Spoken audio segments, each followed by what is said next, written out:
नमस्कार दोस्तों, स्वागत है स्टोरी नेस्ट 1993 में। आज हम बात करने वाले हैं फ्रांज काफ्का की मशहूर किताब द मेटामॉर्फोसिस यानी मेटामॉर्फोसिस की। ये कहानी एक ऐसे इंसान की है जो एक दिन सुबह उठकर पाता है कि वह इंसान नहीं रहा बल्कि किसी अजीब जीव में बदल चुका है। ये सिर्फ एक अजीब घटना की कहानी नहीं है, बल्कि इंसान के अकेलेपन, दबाव और परिवार के बदलते व्यवहार को बेहद सरल ढंग से दिखाती है। अगर आपको मनोवैज्ञानिक कहानियां, गहरे भाव और सोचने पर मजबूर कर देने वाली किताबें पसंद है तो यह आपका वीडियो है।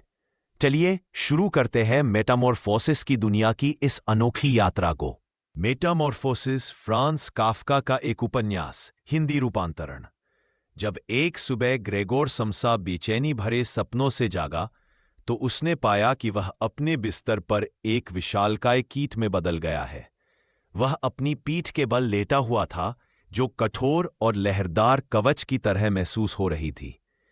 और जैसे ही वह अपना सिर थोड़ा ऊपर उठाता, उसे अपना भूरा उबना हुआ पेट दिखाई देता, जो मेहराबों में विभाजित था और जिसके ऊपर से बिस्तर का कंबल, जो अब लगभग फिसलने ही वाला था, पूरी तरह से टिका नहीं रह पा रहा था।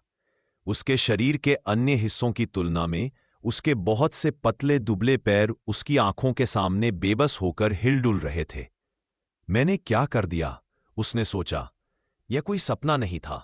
उसका कमरा एक असली मानव कमरा, जो बस थोड़ा सा छोटा था, चारों ओर शांतिपूर्वक खड़ा था। उसकी मेज पर, जिसे उसने विभिन्न नमूनों के साथ पैक किया था, वह एक यात्रा करने वाला सेल्समैन था।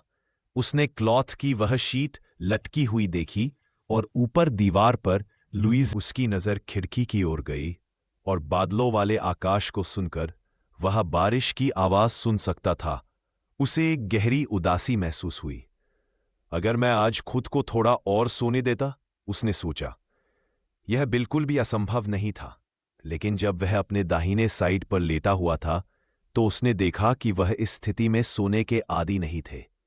जब उसने इस स्थिति में सोने की कोशिश की तो वह पूरी तरह से हिलडुल गया और उसे अपने शरीर को वापस अपनी पीठ पर लाना पड़ा। उसने सैकड़ों बार खुद को वापस झटक दिया। वह घबरा गया था। बिस्तर के पास घड़ी 7:00 ही हुए थे और फिर दरवाजे पर दस्तक हुई। ग्रेगोर, आवाज ने कहा। यह उसकी मां थी। 7 बज चुके हैं, क्या तुम अभी तक नहीं निकले? उसकी आवाज नर्म थी। ग्रेगोर को इस बात की राहत हुई कि उसे आवाज सुनकर जवाब देना था, क्योंकि वह सुनिश्चित था कि उसकी असामान्य सुबह ने उसे बीमार कर दिया था। मैं अभी तैयार हो रहा हूं, उसने जवाब दिया। अपने शरीर में हुए बदलाव के कारण उसकी आवाज स्पष्ट थी, लेकिन उसमें एक अजीब सी, दर्द से भरी चींख जैसी आवाज थी, जैसे कि नीचे से आ रही हो। दरवाजे के दूसरी ओर से कुछ देर के लिए चुप्पी रही, लेकिन उसकी मां ने दूसरों को समझाने के लिए इसका इस्तेमाल नहीं किया। जल्दी ही उसके पिता ने दरवाजे के दूसरी तरफ से धीरे से लेकिन मुट्ठी से दस्तक दी। ग्रेगोर, ग्रेगोर, उसने पुकारा, तुम्हें क्या हुआ है? और कुछ देर बाद उसने एक और गहरी आवाज में चेतावनी दी, ग्रेगोर, ग्रेगोर। ग्रेगोर ने जवाब नहीं दिया और दरवाजे के सामने पड़ा रहा। वह दरवाजा बंद करके अपने पूरे परिवार को यह देखने से रोकना चाहता था। उसने सोचा कि उसे क्या करना चाहिए। अचानक उसे लगा कि अगर वह सामान्य रूप से अपनी दिनचर्या जारी रखता तो सब कुछ ठीक हो जाता। यह सब सिर्फ उसकी कल्पना थी। वह इस बात का सबूत चाहता था। उसने अपने शरीर को बिस्तर से बाहर निकालने की कोशिश की। उसने अपने ऊपरी शरीर को सावधानी से मोड़ा और उसका सिर दर्द से मुक्त हो गया। लेकिन उसके कई बहुत छोटे पैर थे जो लगातार हिल रहे थे और वह उन्हें नियंत्रित नहीं कर पा रहा था। जब वह उन्हें हिलाने की कोशिश करता तो वे अनियंत्रित हो जाते। मुझे बिस्तर से बाहर नहीं रहना चाहिए, उसने सोचा। सबसे पहले उसे अपने शरीर के निचले हिस्से को मोड़ना था और उसने इसे धीरे धीरे और सावधानी से किया। ये बहुत दर्दनाक था, लेकिन आखिरकार वह सफल हो गया। अब उसका पूरा शरीर बिस्तर के किनारे पर लटक रहा था। ये नया शरीर बहुत भारी था। उसने सोचा कि जब वह गिरेगा तो कितनी जोर से आवाज आएगी, लेकिन उसे जोखिम उठाना ही था। जब वह गिरा तो आवाज उतनी तेज नहीं थी जितनी उसने सोची थी। गिरने के कारण कारपेट ने एक मंद आवाज दबा दी। केवल उसके सिर ने थोड़ा दर्द महसूस किया, जिसके कारण वह अनजाने में मुड़ गया। वह वहीं पड़ा रहा। उसकी पीठ कठोर थी और जब वह ऊपर देखता तो उसका पेट उसे दिखाई देता। उसने अपने पैरों को देखा जो दुर्बलता से हिल रहे थे, और उसने सोचा कि वह उन्हें नियंत्रित नहीं कर पा रहा है। मैं इस सब से कैसे छुटकारा पाऊंगा, उसने सोचा। लेकिन फिर उसने महसूस किया कि उसे स्टेशन के लिए ट्रेन पकड़ने के लिए तैयार होना चाहिए। वह नौकरी से नफरत करता था। यात्रा करना बहुत थकाऊ था। हर दिन अलग अलग होटलों में रहना, अस्थायी मानव संबंध बनाना जो कभी वास्तविक नहीं होते। बॉस हमेशा नाराज रहता था और क्लर्क हमेशा नीचे रहते थे। भगवान, उसने सोचा, क्या ही एक पेशा है जिसे मैंने चुना है। अब उसे दरवाजे के हैंडल तक पहुंचना था। उसने धीरे धीरे अपने शरीर को हिलाना शुरू किया। उसने अपने पैरों को हिलाने की कोशिश की और वे आज्ञाकारी हो गए, लेकिन वे अभी भी अनियंत्रित थे। उसने सोचा कि शायद वह दरवाजे तक रेंग सकता है। उसने अपने शरीर को आगे बढ़ाना शुरू किया। उसने अपने पैरों को हिलाया और वे आगे बढ़े, लेकिन यह बहुत मुश्किल था। उसने अपने पूरे शरीर को हिलाया और वह आगे बढ़ा। उसे खुशी हुई कि वह आगे बढ़ सकता है। अचानक बाहर से आवाज आई, ग्रेगोर, तुम दरवाजा खोलोगे? यह उसकी बहन ग्रेटे की आवाज थी। हम चिंतित हैं, क्या तुम ठीक हो? मैं ठीक हूं, ग्रेगोर ने जवाब दिया, लेकिन उसकी आवाज में एक अजीब सी आवाज थी। मैं अभी आया, बस थोड़ा सा इंतजार करो। ग्रेटे ने जवाब नहीं दिया और ग्रेगोर ने सुना कि वो जाकर मां पिता को बता रही है। जल्दी ही कोई दरवाजे पर वापस आया। ग्रेगोर, उसके पिता की आवाज थी। क्या तुम मुझे बता सकते हो कि क्या हुआ है? तुम्हें ट्रेन छूट जाएगी। मैं समझता हूं, ग्रेगोर ने जवाब दिया। मैं अभी तैयार हो रहा हूं। मैं बीमार हूं, लेकिन ठीक हो जाऊंगा। तुम किस तरह की बीमारी है? उसके पिता ने पूछा। यह बहुत अजीब है। तुम्हारे बॉस ने अभी अभी फोन किया है और उन्होंने पूछा कि तुम अभी तक क्यों नहीं पहुंचे। हमने उन्हें बताया कि तुम बीमार हो, लेकिन उन्होंने कहा कि वो खुद आकर तुम्हें देखेंगे। तुम जानते हो कि वो कितने सख्त है। नहीं पिताजी, कृपया उन्हें मत आने दो, ग्रेगोर ने कहा, लेकिन उसके पिता ने उसकी बात नहीं सुनी। अब ग्रेगोर को जल्दी करनी थी। उसे दरवाजा खोलना था और दिखाना था कि वह ठीक है। उसने दरवाजे के पास पहुंचने की कोशिश की। उसने अपने पैरों को हिलाया और वह आगे बढ़ा, लेकिन यह बहुत धीमा था। उसने देखा कि वह दरवाजे के हैंडल तक नहीं पहुंच पा रहा है। उसने अपने पैरों को और तेजी से हिलाया, लेकिन वे उलझ गए और वह गिर गया। उसने फिर से कोशिश की। इस बार उसने अपने पैरों को समन्वयित करने की कोशिश की। वह धीरे धीरे दरवाजे के पास पहुंचा। अब उसे खड़े होना था ताकि वह हैंडल तक पहुंच सके। उसने अपने पैरों को जमीन पर टिकाया और धीरे धीरे अपने शरीर को ऊपर उठाया। यह बहुत मुश्किल था, लेकिन आखिरकार वह खड़ा हो गया। उसने अपने पैरों को महसूस किया जो अब उसके वजन को सहन कर रहे थे। उसने दरवाजे के हैंडल तक पहुंचने के लिए अपने शरीर को मोड़ा। उसने अपने मुंह से हैंडल को पकड़ने की कोशिश की, लेकिन वह फिसल गया। उसने फिर से कोशिश की। इस बार उसने हैंडल को अपने मुंह से दबाया और घुमाया। दरवाजा खुल गया। जैसे ही दरवाजा खुला, ग्रेगोर ने अपने परिवार को देखा। वे सभी दरवाजे के सामने खड़े थे, और जब उन्होंने उसे देखा तो उनके चेहरे पर भय और घृणा के भाव थे। अरे भगवान, उसकी मां चिल्लाई और वह बेहोश हो गई। उसके पिता ने अपनी मुट्ठी बंद कर ली और उनके चेहरे पर गुस्सा। ग्रेगोर ने महसूस किया कि वह उन्हें डरा रहा है। उसने पीछे हटने की कोशिश की, लेकिन उसके पैर उलझक गए और वह फिर से गिर गया। उसने देखा कि उसके पिता ने एक छड़ी उठाई और वह उसे मारने वाले थे। नहीं पिताजी, कृपया मत मारो, ग्रेगोर ने कहा, लेकिन उसकी आवाज में केवल एक अजीब सी चीख थी। उसके पिता ने छड़ी से उसे मारना शुरू कर दिया और ग्रेगोर ने दर्द महसूस किया। वह वापस अपने कमरे में भागा और उसके पिता ने दरवाजा बंद कर दिया। ग्रेगोर अब अंधेरे में था। वह थका हुआ और दर्द में था। उसने सोचा कि उसके साथ क्या हुआ है। वह एक कीट में बदल गया था और उसका परिवार उसे स्वीकार नहीं कर रहा था। उसने महसूस किया कि उसकी जिंदगी अब पहले जैसी नहीं रही।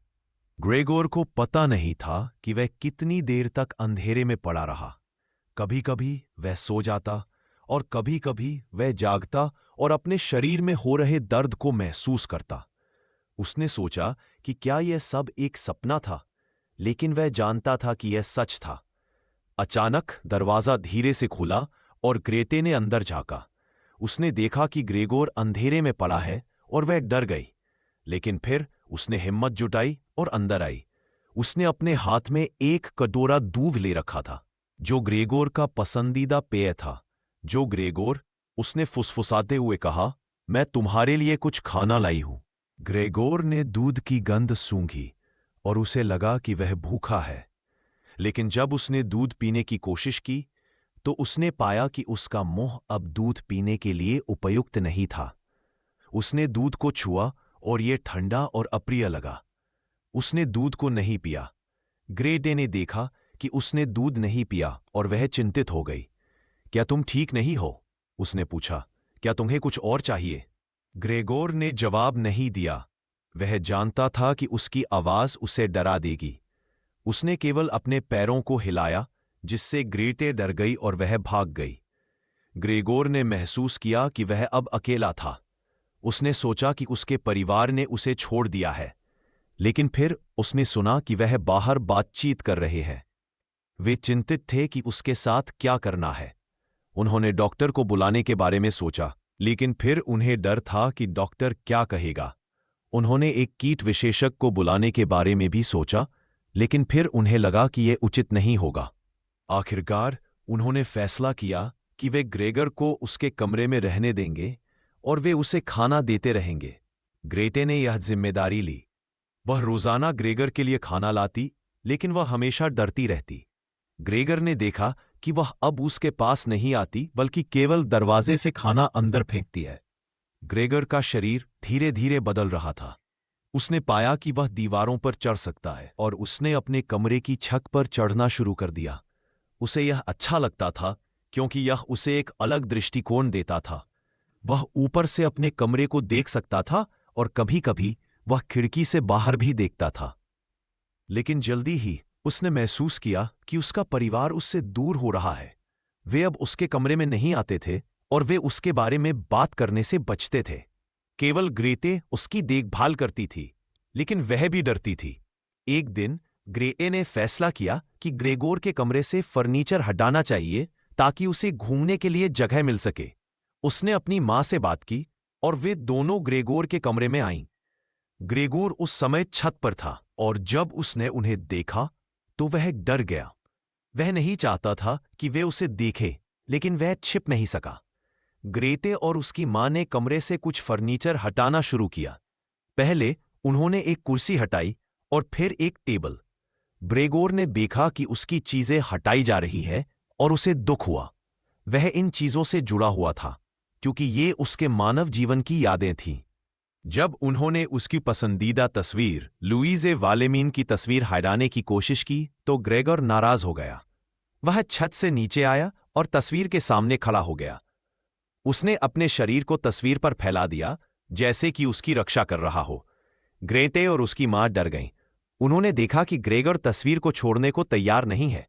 ग्रेटे ने अपनी मां को बाहर निकाला और वे दोनों कमरे से भाग गईं।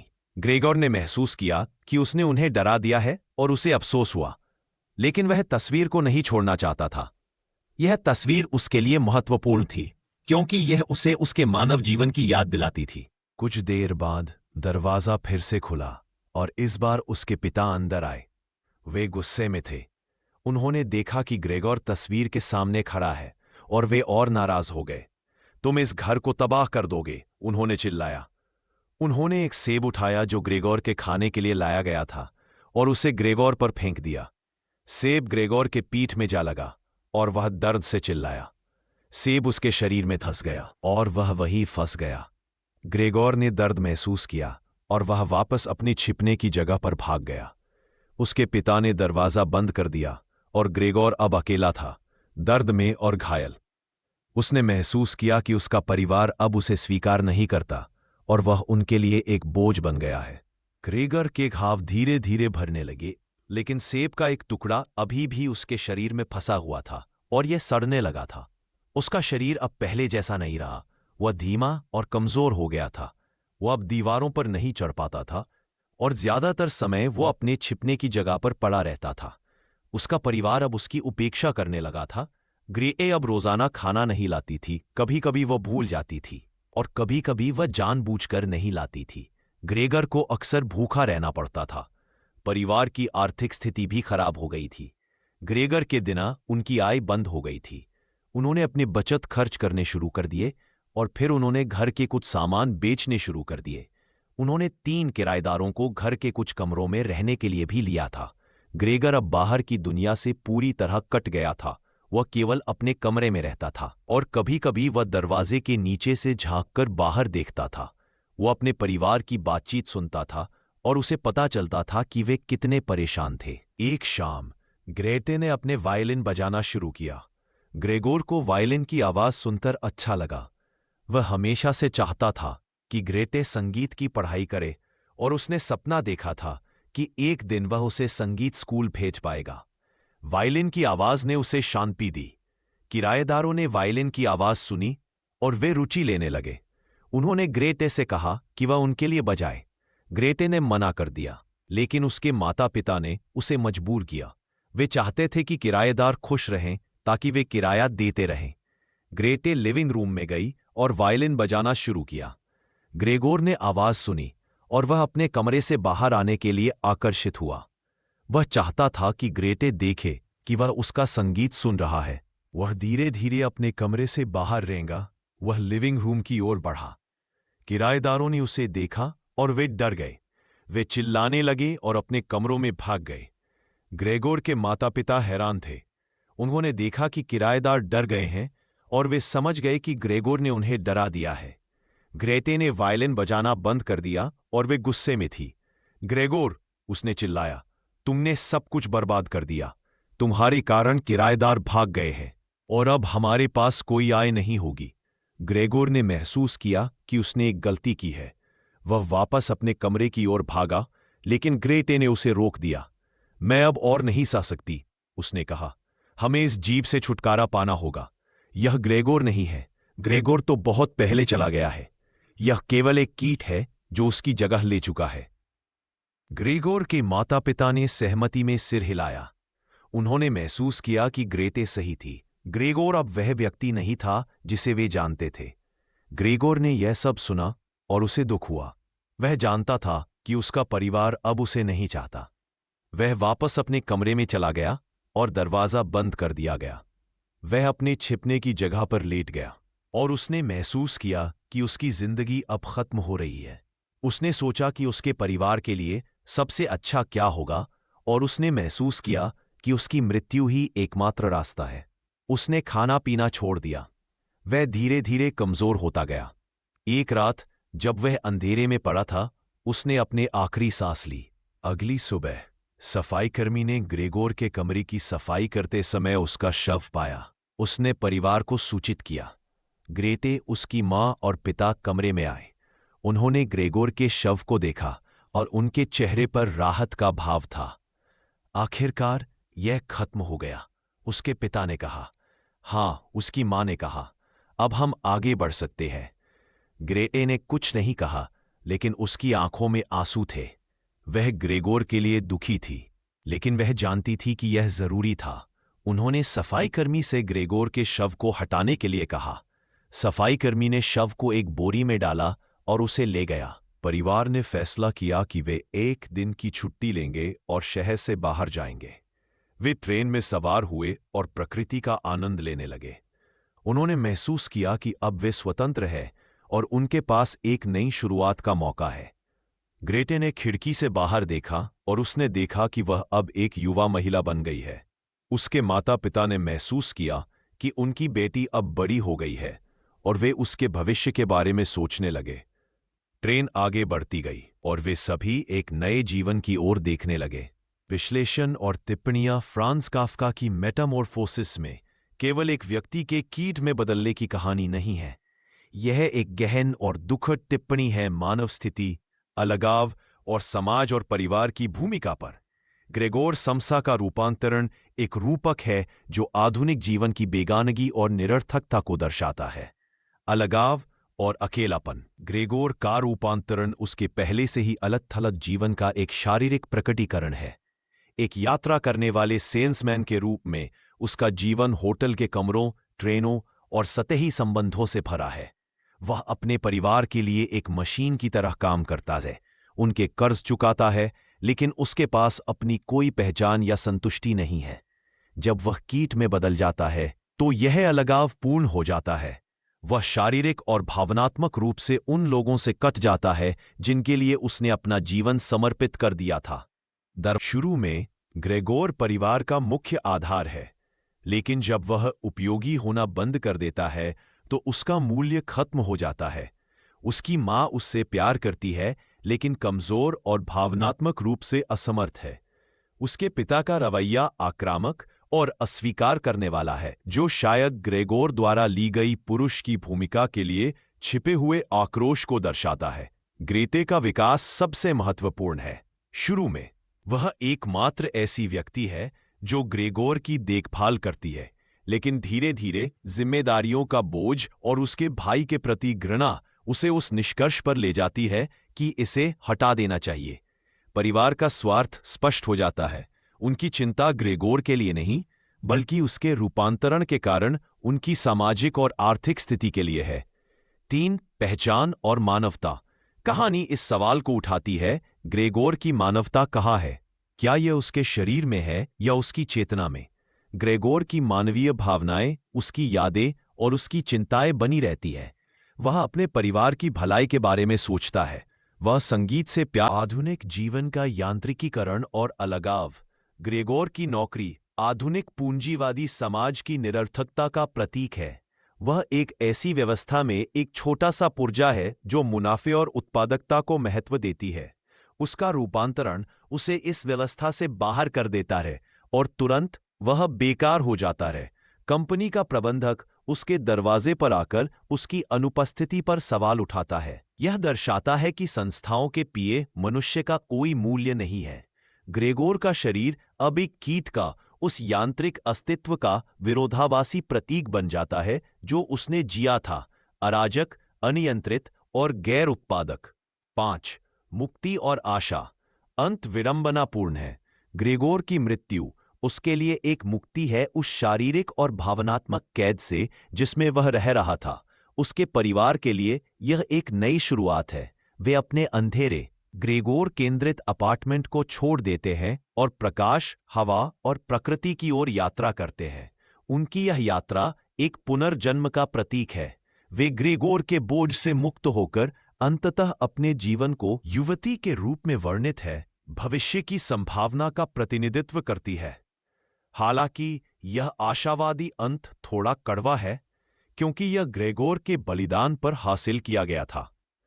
यह सुझाव देता है कि एक व्यक्ति की मृत्यु दूसरों के लिए जीवन का मार्ग प्रशस्त कर सकती है, जो आधुनिक जीवन की क्रूर वास्तविकता को रेखांकित करता है। मेटामॉर्फोसिस एक शक्तिशाली और विचारोत्तेजक कृति बनी हुई है। ग्रेगोर समसा की त्रासदी पाठक को अस्तित्व के सबसे गहरे सवालों से रूबरू कराती है। हमारे जीवन का उद्देश्य क्या है? हमारे संबंधों की प्रकृति क्या है? और किस हद तक समाज हमारी पहचान को आकार देता है? काफ्का की यह कहानी न केवल एक व्यक्ति के पतन का वर्णन है, बल्कि एक ऐसी दुनिया की निंदा है जो मानवता को निचोड़कर उसे एक कीट में बदल देती है और फिर उसे उसी आधार पर अस्वीकार कर देती है। यह एक ऐसी कहानी है जो हमें अपनी खुद की दुनिया और उसमें हमारे स्थान पर पुनर्विचार करने के लिए मजबूर करती है।